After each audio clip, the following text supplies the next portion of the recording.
Salat subuh adalah salatnya Nabi Adam. Ketika diturunkan dari surga ke bumi, dia ketakutan karena sangat gelap. Kemudian datanglah fajar. Karena itu beliau salat 2 rakaat. Rakaat pertama untuk bersyukur karena telah diselamatkan dari gelapnya malam, dari kejahatannya, dan rakaat kedua sebagai bentuk syukur karena telah datangnya siang. Salat zuhur adalah salatnya Nabi Ibrahim. Ketika Allah memerintahkannya untuk menyembelih Ismail, terjadi di waktu zuhur. Nabi Ibrahim sholat sebagai bentuk syukur sebanyak 4 rakaat. Rakaat pertama bersyukur karena anaknya tidak harus disembelih. Rakaat kedua bersyukur karena anaknya diganti dengan domba dari surga. Rakaat ketiga bersyukur karena telah lulus ujian. Rakaat keempat sebagai bentuk ridho atas perintah Allah.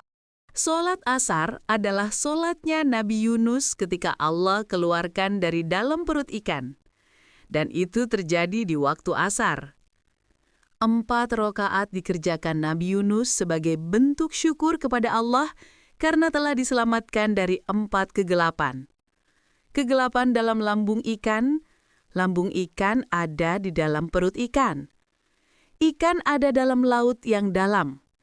Laut yang dalam ada dalam kegelapan malam. Salat maghrib adalah salatnya Nabi Isa ketika Allah menyelamatkannya dari kejaran orang-orang yang akan membunuhnya. Hal itu terjadi di waktu maghrib. Rakaat pertama bersyukur bahwa tidak ada Tuhan selain Allah yang tidak beranak dan tidak diperanakan. Rakaat kedua sebagai bentuk syukur karena telah diselamatkan dari tuduhan bahwa dia anak hasil zina. Rakaat ketiga sebagai bentuk syukur bahwa semua itu adalah ketetapan Allah. Salat Isya adalah salatnya Nabi Musa. Dia mengerjakan 4 rakaat di waktu Isya karena 4 hal. Bersedih atas kekafiran Fir'aun. Kedua, bersedih karena harus berpisah dengan Nabi Harun. Bersedih karena harus meninggalkan istrinya. Dan keempat, bersedih karena harus berpisah dengan anak-anaknya. Salat 5 waktu adalah salatnya Nabi Muhammad SAW dan umatnya, yaitu salat subuh, zuhur, asar, maghrib, dan isya.